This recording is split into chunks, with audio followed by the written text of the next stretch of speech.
자, 이제 오늘 말씀은 정말 에서의 입장에서 보게 되면 정말 너무 기가 막힌 일입니다. 정말 눈 뜨고 이 복을 동생에게 빼앗긴 것입니다. 에서가 이제 야곱을 미워합니다. 그리고 한 번도 아니고 두 번씩이나 내가 저놈 죽여야 되겠다고 생각을 합니다. 오늘 말씀 41절에 보게 되면 아버지를 곡할 때가 가까웠은저. 이제 아버지를 곡할 때가 언제? 아버지 돌아가실 때. 아버지 돌아가실 때가 가까이 됐으니까 내가 아우를 죽이리라. 그런데 이 에서의 이 심중의 말이 엄마에게 들린 거예요. 그래서 리브가가 야곱을 부릅니다. 야, 네 형이 한이 맺혔는데 너를 죽여서 그 한을 풀려고 해. 그러니 너 외가에 좀 가 있어야 되겠다. 외삼촌 라반에게 피신해라. 그래서 내가 네 형의 화가 풀리면은 몇 날 동안 그냥 거기만 있게 되면 내가 다시 사람 보내서 오라고 그럴게. 그러니까 몇 날 동안만 있으면 화가 풀릴 줄 알았어요. 그런데 여러분 아시다시피 얼마나 있었죠? 20년 있어요. 20년. 그리고 여러분 리브가는 아들을 봐요, 못 봐요? 여러분 리브가는 그때 아들 친정에 보내고 아들을 못 보고 죽습니다. 하나님의 뜻에 이렇게 거역했을 때 그런 많은 어려움이 있는 거예요. 아들을 보지 못하고 죽습니다. 그러면서 야, 네 형이 화가 풀리고 네가 한 것을 잊어버리게 되면 내가 곧 사람을 보내서 노게 할 테니까 잘 생각해봐. 내가 어떻게 한날에 아들 둘을 잃겠느냐. 그리고 아들에게 얘기하고 난 다음에 리브가가 자기 남편에게 얘기를 합니다. 뭐라고요? 내가 햇사람의 딸들로 말미암아 내 삶이 싫어졌는데 야곱이 만약에 이 땅의 딸들하고 결혼하게 되면 내 삶이 무슨 의미가 있겠습니까? 그러니 나는 내 아들이 며느리를 보는 것은 햇사람은 싫습니다. 그래서 여러분 그 부인 얘기 안 듣는 사람이 어디 있어요? 그래서 이삭이 아내의 얘기를 듣고 그 아들을 축복하고 말하기를 너는 가나안 사람의 딸들 중에서 아내를 맡지 말고 내 외조부 브두엘의 집에 이르러 거기서 내 삼촌 라반의 딸 중에서 아내를 맞이하라. 이렇게 당부합니다. 그리고 3절에 보니 전능하신 하나님이 내게 복을 주시어 내가 생육하고 번성하게 하여 내가 여러 족속을 이루게 하시고 4절 아브라함에게 허락하신 복을 내게 주시되 너와 함께 내 자손에게도 주사 하나님이 아브라함에게 주신 땅 곧 내가 거류하는 땅을 내가 차지하게 하시기를 원하노라. 아들을 여러분 하란 땅에 보내매도 이렇게 축복하는 거예요. 그래서 이제 그가 밧단 아람으로 가서 라반에게 이르렀습니다. 바로 라반은 외삼촌이죠. 바로 그런데 이 광경을 누가 봤어요? 이 광경을 에서가 봤습니다. 에서가 보니까 아버지가 동생에게 축복하고 밧단 아람으로 보내서 거기서 아내를 맞이하게 하였고 또 그에게 축복해서 말하기를 가나안 사람 딸 중에서 아내를 맞지 말라. 이게 자기 귀에 딱 꽂힌 거예요. 그 야곱이 아버지의 말씀을 따라서 밧단 아람에 갔고 또 에서가 보니까 어머니가 하는 얘기가 바로 가나안 사람의 딸들이 자기 아버지 어머니를 기쁘게 하지 못한다는 걸 깨닫습니다. 그래서 그걸 엿듣고 보고 난 다음에 어떤 행동을 하느냐 보세요. 9절이 중요한데 이 에서가 이스마엘에게 가서 여러분 이스마엘이 누구죠? 이스마엘이 이삭의 형입니다. 16살 더 먹은 사람이에요. 바로 어머니는 이복 형제죠. 형입니다. 근데 이스마엘에 가서 그 본처들 외에 아브라함의 아들 이스마엘의 딸이요 늪바의 노인 마할랏을 아내로 맞이하였더라. 여러분 그때는 다 근친 결혼이었으니까요. 여러분 그러니까 어때요? 이스마엘도 같은 아버지가 아브라함이니까 본인이 생각할 적에는 이방인이 아니라고 생각한 것 같아요. 그래서 결혼을 합니다. 이거는 끝까지 여러분 에서가 미련이 남았다는 것을 볼 수가 있습니다. 자, 오늘 말씀 전체의 내용이 겁니다. 자, 그럼 이 말씀은 여러분과 저에게 어떤 영적인 깨달음을 줄까요? 여러분 지금 에서의 삶을 보게 되면 계속 후회하고 원망하고 중음하네요. 동생에게 속은 것에 대해서. 자기가 이 장자의 직분을 경홀히 여기고 자기가 속은 것, 자기 영적으로 민감해 있지 못한 부분에 대해서 여러분 회개하지 않습니다. 그리고 모든 잘못의 원인은 바로 나를 속인 야곱에게 있다고 거기에 계속하는 거예요. 여러분 이렇게 상처, 증오, 분노가 있는 사람들은요 한 발자국도 앞으로 못 나가요. 여러분 저도 이제 상담학을 공부하기 전에는 이런 걸 잘 몰랐는데 여러분 상담학에서는 자꾸만 용서하라, 화해하라 이걸 자꾸만 많이 가르쳐요. 그게 뭐냐면 결국은 그 사람을 위해서 하는 얘기예요. 그 상처를 껴안고 있는 사람이 참 많아요. 그 배우자한테 받은 상처를 놓치질 못하더라고요. 지옥이죠. 그 원망, 좌절 이걸 놓지를 못해요. 여러분 지금 에서가 그렇습니다. 자 눈물만 흘리지 회개의 단계까지 가지 못하는 거예요. 그러면 여러분 야곱은 뭐 잘 됐습니까? 아니요. 야곱은 형을 속였어요. 아버지를 속여 하나님께서 연단을 시키신 물론 이제 야곱을 통해서 구원의 계보를 이어가긴 하지만 어마어마하게 하나님께서 연단을 시키십니다. 여러분 에서는 게임도 안 돼요. 에서보다 더 독한 사람이 누구예요? 외삼촌이에요. 20년을 좀 종벌이듯이 해요. 20년을.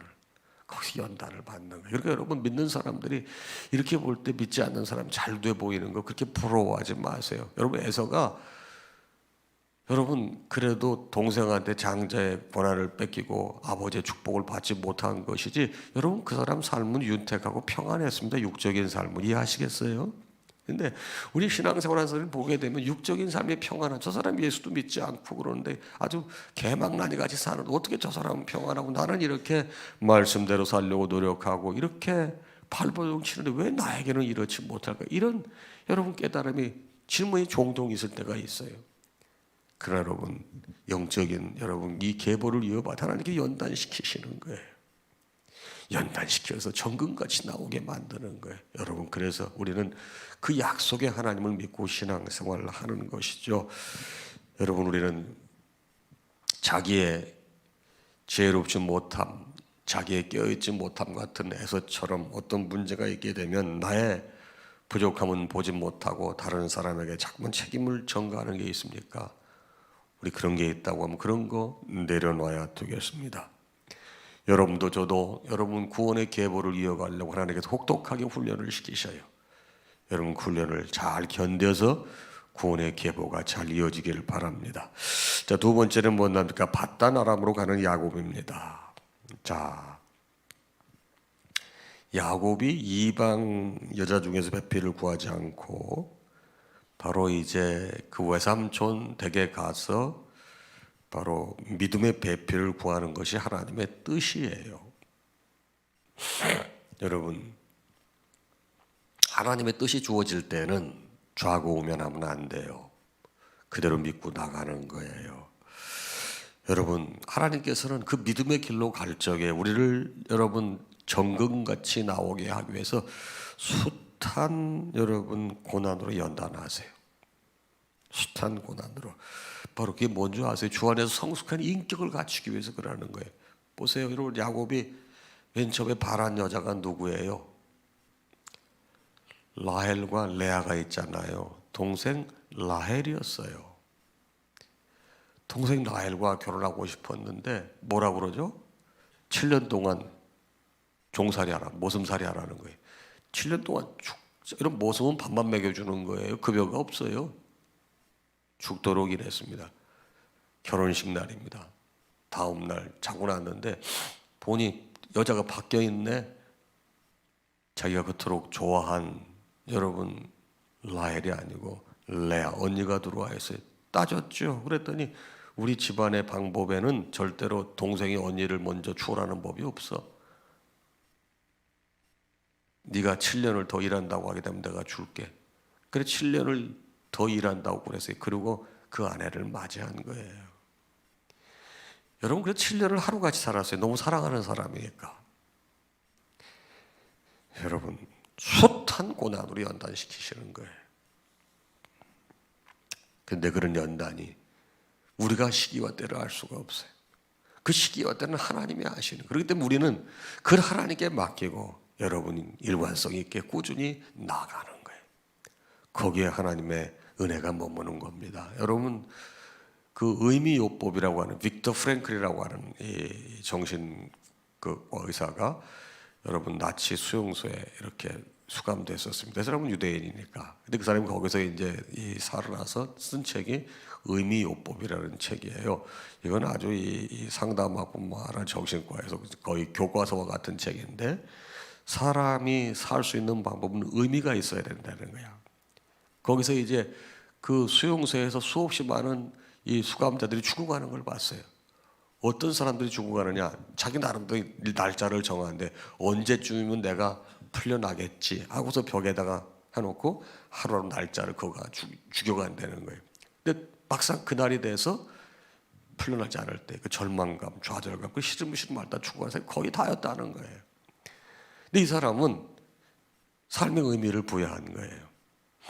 내가 이렇게 있는 것도 하나님의 뜻이고 여기 갇혀 있는 것 하나님 섭리 속에 있는 것이다. 나는 이 고통과 이 시기의 때가 언제일 줄 모르지만 반드시 그날은 올 텐데 그것은 하나님께 있다. 내가 거기에 연연할 필요는 없다. 그러나 오늘 하루하루를 살겠노라. 그러면서 그 창문 틈으로 이렇게 들어오는 햇볕을 보고 감사해요. 하나님 저에게 이렇게 조그만 창문이지 거기 햇볕이 들어와서 이걸 보게 하심을 하나님 감사합니다.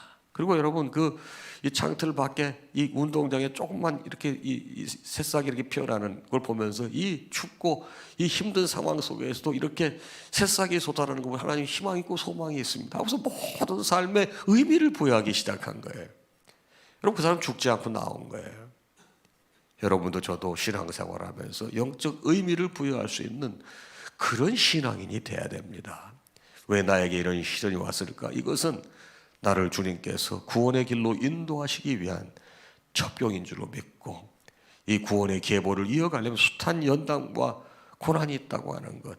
에서와 야곱을 비교해 보세요. 여러분 에서는 육신적으로 잘 먹고 잘 살았다니까요. 그러나 야곱은 얼마나 고생을 많이 했습니까? 그러나 결국은 영적 계보는 야곱을 통해서 이어가는 거예요.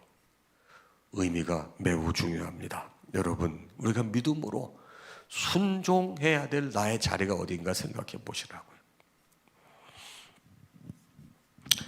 그 다음에 마지막 이제 에서의 잘못된 적용이 되겠죠. 믿음의 결혼을 하는 걸 아버지가 좋아하시는구나. 그걸 보고 자기도 이제 하는데 그 아버지의 시니까 그렇게 생각을 한 것 같아요. 그러나 이거는 이스마엘이 하나님을 믿습니까? 겉으로만 믿지 무리만 하나님만 믿는 거죠. 에서는 자기 나름대로 미련이 있는 거예요. 아버지에게 축복을 받고 싶은 거예요. 사랑하는 여러분, 우리가 여기에서도 영적으로 중요한 걸 깨닫어요. 여러분 결단할 땐 결단하고 내려놓을 땐 내려놓는 거예요. 여러분 내려놓을 때 하나님이 다시 시작하게 만들어 주시는 겁니다. 우리가 미련이 남아가지고 내려놓지를 못하고 거기에 매어서 질척거릴 때 그 시간이 아까워요. 결국 하나님은 아니라고 그러면 아니신 거예요. 이게 믿음입니다. 여러분 내가 말씀에 순종해야 되는데 자꾸만 내가 살아있어 기복적으로 뭘 좀 바꾸고 싶어. 아직도 내가 거기에 매여 있는가? 마치 에서처럼 연민이 있는가? 안 됩니다. 여러분 아버지 앞에 나와서는 반드시 그거 내려놓고 아버지 앞에 순종할 때 하나님께서 글을 들어 쓰셔요. 내려놓을 때 세우셔요. 오늘 아침 말씀이 오늘 또 하루 신앙생활할 때 영적 도전이 되시기를 주님의 이름으로 축복합니다.